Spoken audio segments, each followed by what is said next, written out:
gudoomiyaha xisbiga u cid injineer Faysal Cali Waraabe ayaa maanta dib ugu soo laabtay magaalada Hargeysa kadib safar uu kaga maqnaa dalka. Gudoomiyaha waxaa dalka ku soo dhaweeyay mas'uuliyiin ka tirsan xisbiga, odayaal, madax dhaqameed iyo mudan kale. gudoomiyaha ayaa intaasi kadib waxa uu la hadlay warbaahinta, waxaana uu ka waramay safarkii uu dalka kaga maqnaa, shirka ka dhacaya Burco iyo qodobo kale. ilaahay mahad subhanahu wa ta'ala ilaahay hawta nabadgelyada igu soo celiyay dalkii oo nabada ilaahay mahad leh socdaalkay wuxuu ahaa sanadkii kasta mar in isbaarnaa weeye baaris baan tagay caafimaadkana waxaa la yidhi vitamin D u wada u baahan tahay alxamdulilah rabbil caalamiin ilaahay nabcadu keena si caafimaadkana si ilaahay mahdi weeye dee wax kale ma jiraan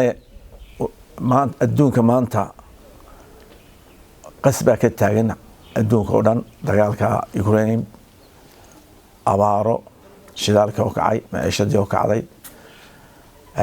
TV ka soo arkaysa waxa laga daynayaa arinta Soomaalida geeska degan hadda waxaan daawanayay barnaamij laga soo duubay maamulka magaranayay Garoowe oo ka soo duubay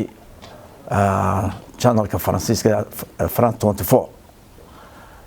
de waa loo soo gurmado waa dadkoodii ka naxaya oo ilaamiyeen abaari jirto si xoog leh loogu soo gurmaday dadkay soo barakacay xoolo ka dhamaadeen dadka biyo la'aantii la siinayay inagu baylaha baynu nahay wax maanta mas'uuliyad dalkeena madawada ka saaran shacabka reer Soomaaliland ma jirto adduunkiina lama macaamiliyaan oo ka go'an yihiin inagana way naga go'an yihiin marka waxa weeye dalka meel xun oo 93 ku eeg ayuu maanta gaarsiiyay Muuse shantaas sano joogay wana soo dhaweynaynaa shirka Burco maadaama oo hadda wadankii aad moodeen in qalab ku sameeyay oo sharcigii dastuurkii dalku shaqeynayay إلى 2021 ولالي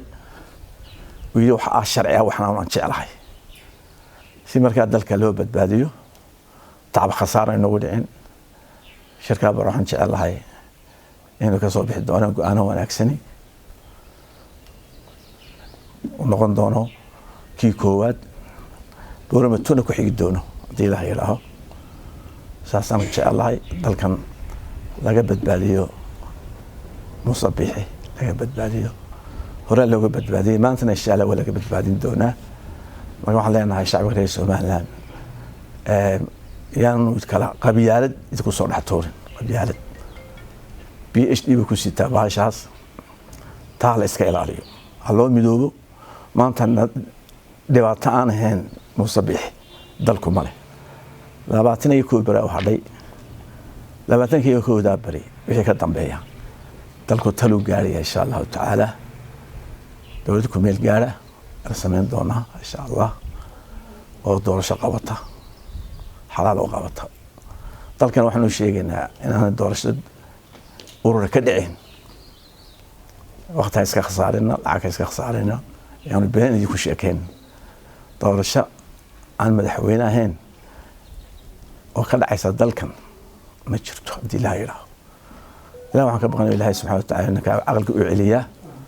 لا وحنا كبغنا الله سبحانه وتعالى وادو دبد يقوديه ولا لا وضح الله انه الله سبحانه وتعالى انك توسيو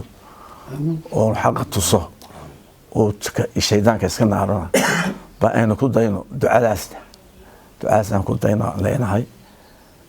ذلك وحنا هاي موسى وحنا ذلك وما بهنا قص وما بهنا maanta maana dadkeenu ka liitaan ma jirto maanta dadkeenu maana uu ka liitaa intaanu aan Soomaaliland joogay 30 sanadood maanta maana in ka liideena ma jirto laana dadka awood inoo fiyo qabay dadku uu kala qaybsan yihiin qulubtooda kala tagtay cuduradaad ku soo dhax tuurtay waxaan ku leenahay dalkan hasahayan baan ku leenahay rag waan weynaynahay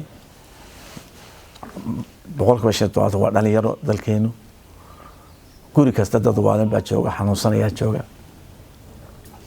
ma qixi karaan maanta meel loo qaxa ma jirto haynagu celin 94 baan ku leeyahay haynagu celin dastuurka ku soo noqo sharciga ilaali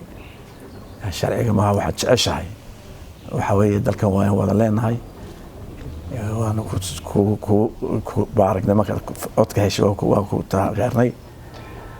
taladii dalku wadaagin jiray ku soo noqon leenahay doorashada madaxweynaha qabo 9 bilood la qabtay waad ku qabataa insha Allah ta'ala saasaan ku duceynaa insha Allah ta'ala